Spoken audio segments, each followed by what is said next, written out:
بینندای عزیز شدت کار پول مادر به طرف شرقشان که در اون قسمت ناتج هیچ کار نیست. حالا استاد همون طرف میخر پول کل تو سنگ میریا؟ کمک سنگ مندم سنگ میری. خب یک گلاس پای سنگ خالی نه پاکاره. ان شاء الله رای دوش دیروز خیلی خوب پاک شد. خب شروع کنم است رای باز اسکاتور و بلیدر که نه سرک روار نه.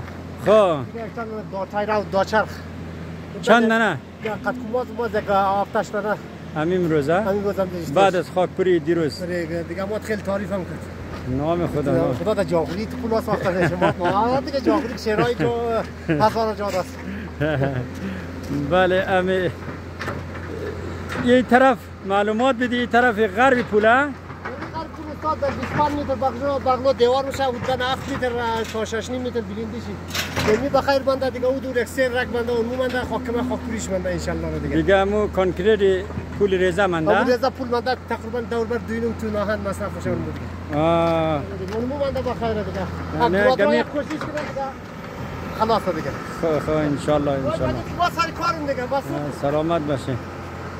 بینندای عزیز اینمی قسمت که مشاهده میکنید با اسکواتور پای سنگ خالی منی طرف غربی پول مادره در طول 25 الی 30 متر. این دیره لازمه بلندیش هم 6 متر 6.5 متر لازمه. یعنی قسمت که دیرهش نه پرکاریش نه سبلت کاملا تمامه. یک از جاهایی که دیره برای پول لازم اینمی قسمته.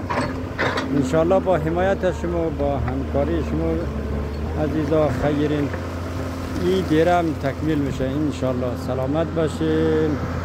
خداوند نگهدار همه شما عزیزان.